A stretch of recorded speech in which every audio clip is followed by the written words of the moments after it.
شبہے کا جواب دینا ضروری سمجھتا ہوں. بعض لوگ یہ کہتے ہیں کہ اللہ سے نہ مانگ کر کے ہم کسی قبر کے اوپر جاتے ہیں اور وہاں مانگتے ہیں تو بیٹا بیٹی مل جاتے ہیں.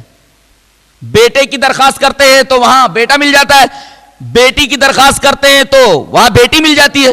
جواب اس کا یہ ہے کہ قبر کے اوپر جا کر کے بیٹا بیٹی مانگنا یہ شرک ہے, اور اگر وہاں بیٹا بیٹی مل جائے قبر پر مانگنے کی وجہ سے تو یہ نہ سمجھا جائے کہ یہ بیٹا بیٹی بابا نے دیا ہے, بلکہ قبر کے اوپر بندے نے اگر بیٹا بیٹی مانگا ہے تو بیٹا بیٹی اللہ تبارک و تعالی ہی دیتا ہے, اس لیے کہ صاحب قبر تو اس کی آواز کو سن ہی نہیں رہا ہے. اس لیے کہ اللہ نے فرمایا وَمَنْ أَضَلُّ مِمَّنْ يَدْعُو مِن دُونِ اللَّهِ مَن لَّا يَسْتَجِيبُ لَهُ إِلَىٰ يَوْمِ الْقِيَامَةِ وَهُمْ عَن دُعَائِهِمْ غَافِلُونَ. اس آدمی سے زیادہ گمراہ کون ہو سکتا ہے جو ایسے لوگوں کو پکارے جو قیامت تک اس کی پکار کا جواب نہ دے سکیں اور وہ قیامت تک اس کی پکار سے غافل ہیں. تو اللہ نے فرما دیا کہ مرنے کے بعد آدمی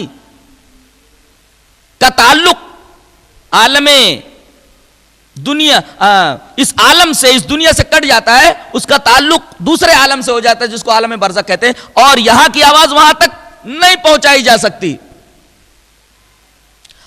اگر کسی نبی کی آواز کو اللہ تعالیٰ نے مردوں تک پہنچا دیا, جیسے بدر میں جتنے کافر مارے گئے تھے ان کو کنویں میں ڈال دیا گیا اور نبی کریم صلی اللہ علیہ وسلم کنویں کے کنارے آئے اور آپ نے ہر ایک کا نام لے لے کر کے انہیں مخاطب کیا, تو صحابہ کرام نے کہا کہ اللہ کے رسول آپ مردوں کو خطاب کر رہے ہیں, کہا کہ اس وقت وہ تم سے زیادہ سن رہے ہیں.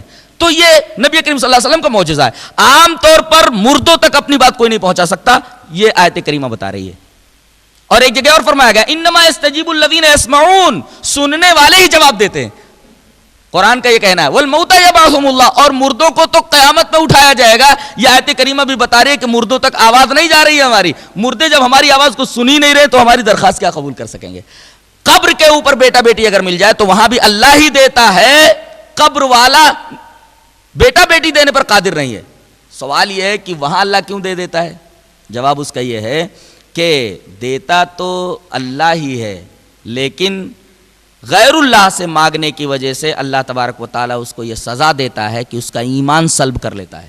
وہ آدمی کافر ہو جاتا ہے یا منافق ہو جاتا ہے اور ایمان جیسی قیمتی چیز سے محروم ہو جاتا ہے. بیٹا بیٹی تو مل گیا, وہ خوش ہو گیا, لیکن اس بدبخت کو یہ معلوم نہیں کہ غیر اللہ سے مانگنے پر یہ چیز اللہ ہی نے دی, لیکن اس کی سزا مجھے یہ ملی کہ سب سے قیمتی چیز ایمان میرے ہاتھ سے نکل گئی, میں ایمان سے محروم ہو گیا. یہ کچھ خاص باتیں دعا کے تعلق سے تھیں. اللہ تبارک و تعالی ہمیں اچھی سمجھ اور اچھے عمل کی توفیق عطا فرمائے.